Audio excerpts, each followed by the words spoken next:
Good Monday evening, friends. I'm Chief Meteorologist Mike Everett here in the King 5 newsroom with your K5 Plus weather update.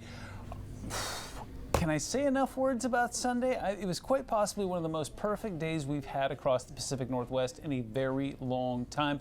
And you know what? Today wasn't bad either. We saw some temperatures that got into the 70s in many spots. And here's the great news. It looks like going through this week, which by the way is spring break for a lot of schools, including Seattle Public Schools, so the students and the teachers treated to some weather that's going to be fantastic. Really no need to go anywhere unless you need it in the 80s or 90s. It looks like we'll see some 70s here. So let's just dig in. First of all, take a look at this. This is the sunset over Bellingham Harbor, and you know what? Something very interesting happening this week. 7:58 sunset at SEA tonight. So Wednesday will be our first 8 p.m. sunset of the year, and it looks like there's a lot of really good ones on the horizon here. Let's just keep on going. In fact, here is SEA, where traffic is actually remarkably light given how many people are traveling for spring break. 59 is the average for this time of year. 67 is what we achieved. 43 in the overnights is exactly the average, and then lots of threes there. 83 is the record on the warm side from 1984. 33 is the record from 1955.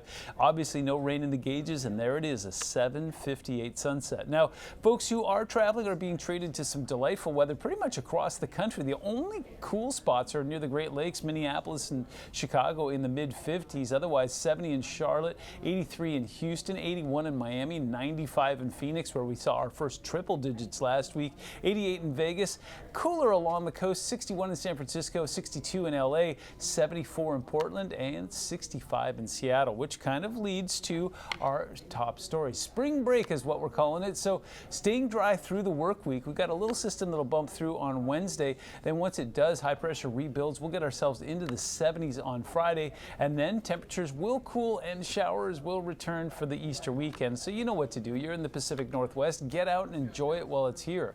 7-day forecast shows temperatures in a nice place on Tuesday. In fact, we'll be above average all work week long. Remember, 59 is the norm, so that's where we land on Saturday. And then, yeah, it looks like Easter Sunday will be a bit on the cool and showery side before we just do the whole thing all over again. And by the way, did you see Friday? 71 in Seattle. You know it's going to be 75 in places like Olympia and Chehalis. 72 in Olympia today, 72 in Chehalis, 71 in Shelton. Tacoma got 67. Look at the coast. Hoquiam got to 69 degrees, Bellingham got to 62, and then off towards the east, 64 in Wenatchee, 55 in both Stevens and Snoqualmie Pass. So the one bummer today was that the wind was coming in from the north, especially in the afternoon and evening, getting up over 20 miles an hour, and so kind of put a chill on what otherwise would have been a perfect day. Now we'll get those winds back down again on Tuesday morning. The diurnal breeze will pick up in the afternoon. Again, a fancy way of saying that once the atmosphere heats up a little bit, we'll see that wind start to pick up a little bit. Nothing that looks like it's a big deal along Puget Sound. A little gustier up towards Wenatchee and Leavenworth, and obviously along the coast and the Strait of Juan de Fuca, we'll see some wind. Nothing looks too gusty.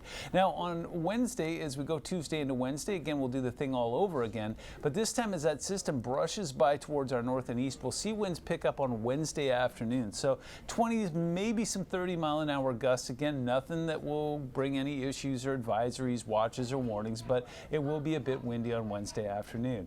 All right, check this out. So we talk a lot about ridges and troughs, high pressure and low pressure. You don't need to know much other than this. When you see those oranges and those yellows and reds, that's high pressure. Now it's going to build over top of the Pacific there. Doesn't really nudge too close to us. So again, we're not tracking anything that'll be in the 80s, but what it does is keeps us protected as we go into the weekend before finally flattening out Friday into Saturday there. So that's when we'll see temperatures dip. I think Saturday will be a decent day, and then Sunday will be that cool showery day before we'll see if we can reestablish some high pressure. So put the future into motion here in the big picture again. System brushes by early on Wednesday morning. Could throw a little bit of snow, and I mean a little bit of snow, up towards Mount Baker in the northern portion of the Cascades. And then as this thing whips by, it gets a little bit of momentum. So across the Intermountain West and the Rockies, we will see some snow there. Again, throwing down some snowpack late in the season is never a bad thing. So literally from Montana into Idaho, into let's say Wyoming, into Nevada, and even off into Utah, we'll see some late season snow. But for us, that ridge of high pressure just keeps keeps us shiny and happy all the way into the weekend. Again, Saturday, nothing that looks like it's too dramatic, nothing that's going to be crashing in with any heavy rain or mountain snow or anything like that. Just kind of more of a showery nature. British Columbia, Idaho, Montana looks like they get lit up a bit, but we'll be kind of on the edge of it. Overnight temperatures tonight will be in a mild place. We're getting the best of both worlds with some high cloud cover out there. We're not losing the heat that we're generating during the day, so lots of 40s. In fact, tonight's program brought to you by the number 46, where we'll see that in Mount Vernon, Port Townsend, Friday Harbor, Seattle, Bremerton, and Tacoma.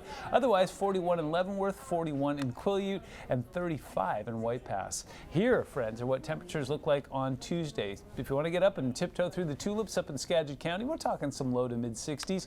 58 tomorrow in Bellingham, 64 in Maltby, more 66s in Gold Bar, Monroe, Granite Falls gets 65, Coupeville and Camino get 59. 57 in Snoqualmie Pass, 67 in Enumclaw, and then down towards the south, we're getting closer to some 70s. Olympia, Tenino, Yelm, JBLM, Puyallup, you'll all be in the upper 60s, and you have to go all the way down to Cowlitz County to find some of those 70s. Castle Rock and Longview is 71 and 72 respectively.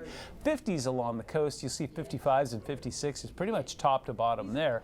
But then as soon as you head in, it looks like the whole rainforest will be in the mid 60s, 63 there, 57 in Port Townsend, 59 in Sequim, and 60 tomorrow in Port Angeles, 68 tomorrow in Shelton.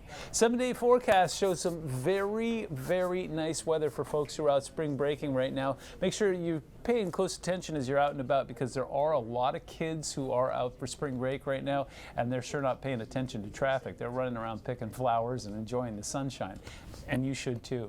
Make sure you stay, well, I was going to say stay dry, stay warm, but that's not really going to be an issue this week. So just get out and enjoy the wonderful weather while it's here. This Monday night, here we are in the King 5 newsroom. I'm Chief Meteorologist Mike Everett. Have a great week.